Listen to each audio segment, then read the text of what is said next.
সন্ত রবিদাসজির ৬৫০তম জন্মজয়ন্তী উপলক্ষে বেনারস থেকে শুরু হওয়া কলস রথ শুক্রবার আসানসোল পৌঁছায়।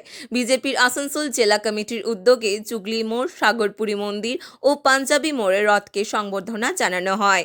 আয়োজকদের দাবি, রথে সন্ত রবিদাসজির জন্মভূমির পবিত্র মাটি বহন করা হচ্ছে। আসানসোল থেকে রথটি কলকাতার উদ্দেশ্যে রওনা দেবে। এরপর আগামী কয়েক মাস ধরে পশ্চিমবঙ্গের বিভিন্ন জেলায় এই কর্মসূচি চলবে। বিজেপি নেতাদের বক্তব্য, সন্ত রবিদাসজির সমতা, মানবতা ও ঐক্যর বার্তা মানুষের কাছে পৌঁছে দেওয়া এই উদ্যোগের মূল উদ্দেশ্য।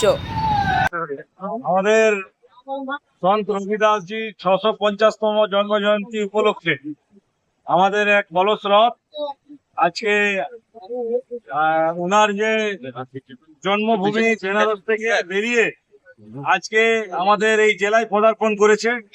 তাই আমরা আজকে ভারতীয় জনতা পার্টি আসানসোল জেলার পক্ষ থেকে তাকে সেই কলস রথকে স্বাগত জানানোর জন্য জায়গায় জায়গায় আমাদের সমস্ত কার্যকর্তা এবং সমস্ত জনসাধারণকে নিয়ে আমরা এই স্বাগত সমারোহ করছি। তো এইভাবে রথ এগিয়ে আসছে। এখন বর্তমানে দু জায়গায় আমাদের আসানসোল জুগলি মোড়, ভাগরপুরি মন্দিরে হওয়ার পর আমাদের তৃতীয় স্থান এই পাঞ্জাবি মোড়ে আমরা এই ভব্য অনুষ্ঠান করছি সেই কলস রথকে স্বাগত জানানোর জন্য। এবং আমাদের এর মাধ্যমে যে আমাদের যে ধর্ম চেতনা, যে সমাজ যে আমরা সকলে এক, এখানে অস্পৃশ্যতার কোনো জায়গা নেই, এই বার্তাকে আমরা আগামী দিনে পুরো সমাজের বুকে ছড়িয়ে দিতে চাই। তাই আমাদের সন্ত রবিদাসজিকে প্রণাম জানিয়ে আমরা আজকের এই তার যে কলস যাত্রা সেটা আগে এবার আস্তে আস্তে কলকাতার উদ্দেশ্যে রওনা হবে এবং পরবর্তী ক্ষেত্রে এই কলস রথ এবং তার যে মাটি আমাদের এই সমস্ত জেলা শহর রাজ্যের বিভিন্ন গ্রামাঞ্চলের বিভিন্ন এলাকায় সেটা আমাদের ঘুরবে প্রায় 6 মাস ধরে।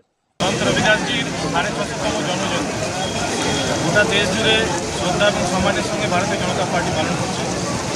কারণ ভক্তি আন্দোলনের পুরোধা, সমাজকে ভক্তির ভাব, প্রেমের ভাব তিনি বিতরণ করেছেন।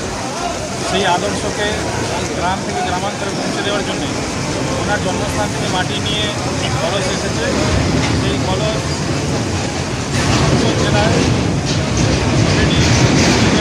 করি পাঞ্জাবি মোড়ে আমরা এখানে স্বাগত জানাচ্ছি। এখানকার সমস্ত কার্যকর্তা সাধারণ মানুষ রয়েছে।